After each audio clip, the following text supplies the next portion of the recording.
Since I purchased this vehicle, this rear window trim has had a little sun damage to it, and over the last 6 years, 7 years, it's starting to get pretty severe. You can see it's probably the best spot right here, where it's smooth. Everything else is, let me try and focus for you.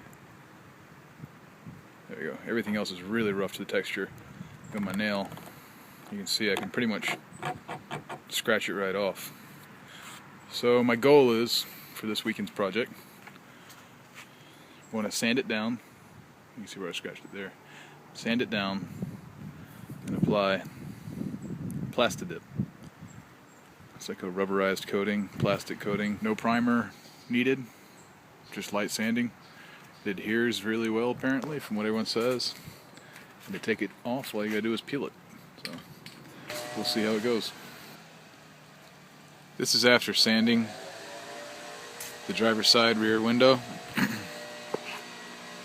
I didn't get it perfectly, it's not like glass, but it's better than it was. It has a texture, I don't know, like a baseball or something, Very smooth but grainy. I sanded it with 120 grit 3 times, and then I sanded it with 180 grit twice, and then 220 grit twice. And over here you can see I haven't sanded yet, so very rough. Actually has the consistency of sandpaper. All my neighbors are playing with chainsaws today apparently. If I zoom in on it, you can see the texture is pretty rough. So I'm going to sand this side, and then I'll start applying the paints. What I've done here is taped off the area that I'm going to sand. The reason why I did that is because on the other side, when I first started sanding, I scratched a little bit up here, and then I did a test part on the glass, which is very small, and I was able to scratch the glass. So I just put this down to protect the glass, the paint, from being scratched. I recommend 2 layers at least, because when I was sanding, I actually sanded through 1 layer and got to the paint. I've officially cleaned it. I blew it off of my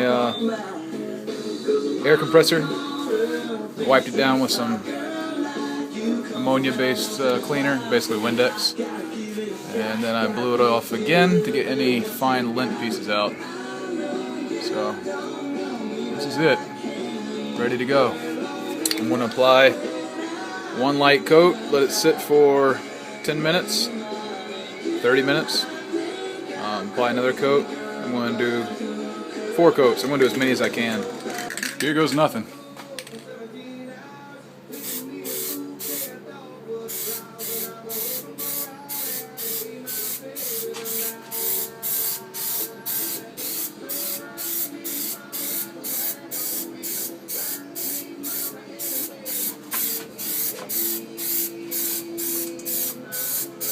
All right.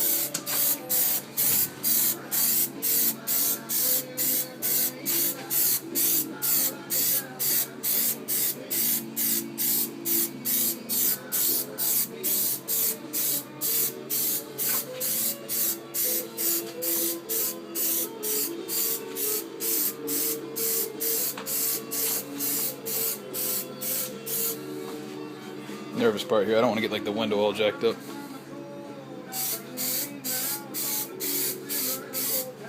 Sorry, I'm not looking at the camera, so if I go out of view, I apologize.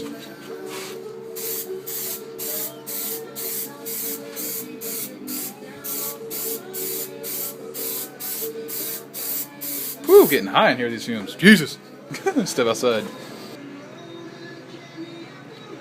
After the first coat, what you're seeing there is shine. It's not discoloration. This is all solid black. It has a cool texture to it, actually. It is a non-grip, or a high-grip, non-slip texture, like the can says. It feels a bit like, I don't know, like a rubber mat. But it looks good. I mean, this right here is showing a bad texture, but it actually looks better overall. Let me back up. It looks better overall than it did before. So I'm going to apply the second coat. Hopefully by the 4th coat we'll have something really nice to work with. All right. Well, after 5 coats, I finally finished. Came out pretty decent. You know, the texture is, as I said before, it's like rubber matte. One thing I'd like to make note of to anyone doing this is any texture you have, this will exaggerate it. So, you know, my texture, as you know, was kind of pitted, so it left a lot of pits. Let me change the zoom. Okay, you can see like it left a lot of, you know, bumps. An idea that I had after doing it was I probably should have sprayed some of the paint primer, the kind I bought to fill in scratches. But, you know, actually this kind of gives it a cool look, I guess. Might as well have a positive attitude about it. I'm going to go ahead and peel the tape off, see how it looks. Another thing I'd like to mention is as this stuff atomized, it kind of just misted everywhere. So as it misted, it's now on my paint. It rubs right off, but it's still going to be a lot of cleaning. So I guess to anyone who may want to do this in the future, you might want to lay out a lot more protectant than what I did. Alright, we'll pull it off and we'll see how it goes. A little note about pulling this off is you're going to have to take a razor or a knife and go along the tape seam. If not, you can actually pull it off. Now, let's see if I can get this to show you. See how it wants to pull with it right there at the top. So I'm going to have to take a little knife and just go with it so that way I don't pull it off what I just did. Alright, wish me luck. Okay, I'm done. I've pulled the tape off and you can see that the clean lines. Again, I strongly recommend taking a razor blade. It's a little difficult to cut because the rubber is so tough. I guess that's one benefit to the rubber, is it is really tough. So even with a razor blade, you have to kind of go back and forth.